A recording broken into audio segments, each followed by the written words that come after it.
Hi, my name is Parul Jindal and I'm a PGP student in IM Trichy.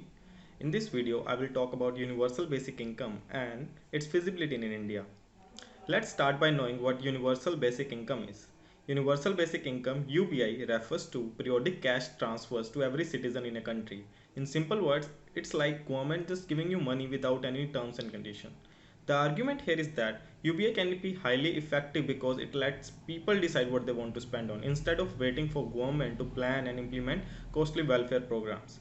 Even many also argue that it helps in redistributing wealth and alleviating poverty.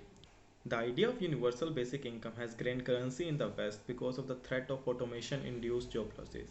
In India, the idea first gained currency as a solution to the chronic poverty and the government's failure to effectively target subsidies towards the poor.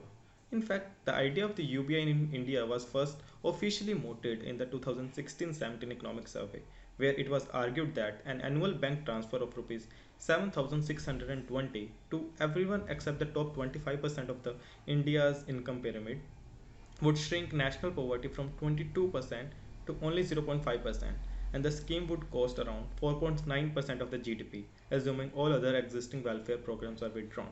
Unfortunately, even though the idea sounds amazing, there are some pretty glaring issues. First, the idea of the UBA is that the income distribution has to be universal and unconditional. So, if you are going to exclude a part of national population or you feel they don't deserve it, that's technically isn't UBI.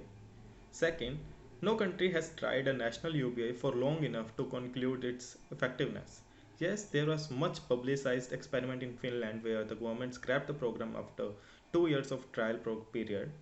But even then, many researchers contest that the test results were not valid because of various problems with the study. Third, many critics of the scheme argue that if people were given free cash, they would blow it on needless stuff and the agenda of poverty alleviation would go down the drain.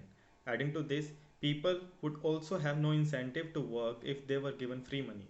However, two case studies done in India in the past would give more clarity where policymakers tried to see the impact of direct cash transfers on a sample group. The first study took place in Delhi 2011. Researchers replaced subsidized food of the public distribution system with cash transfers to the household below the poverty line.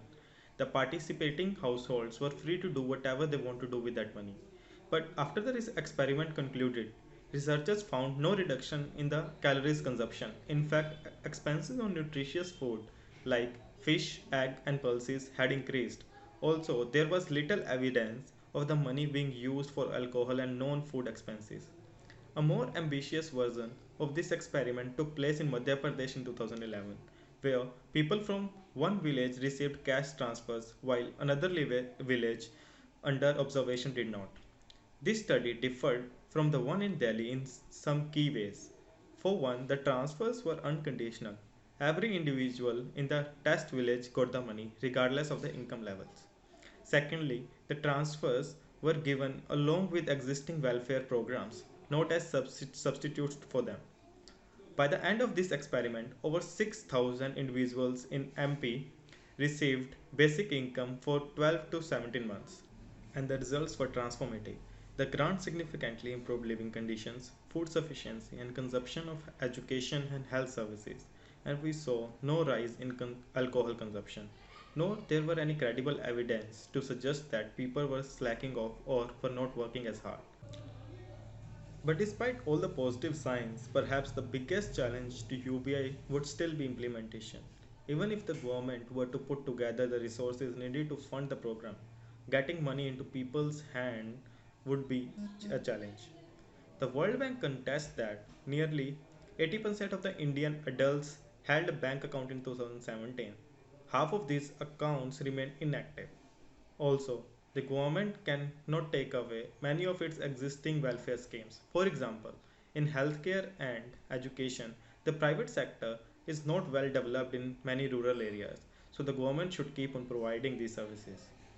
So, even if the UBI were effective in a place like India, we cannot expect it to be implemented anytime soon. Thank you.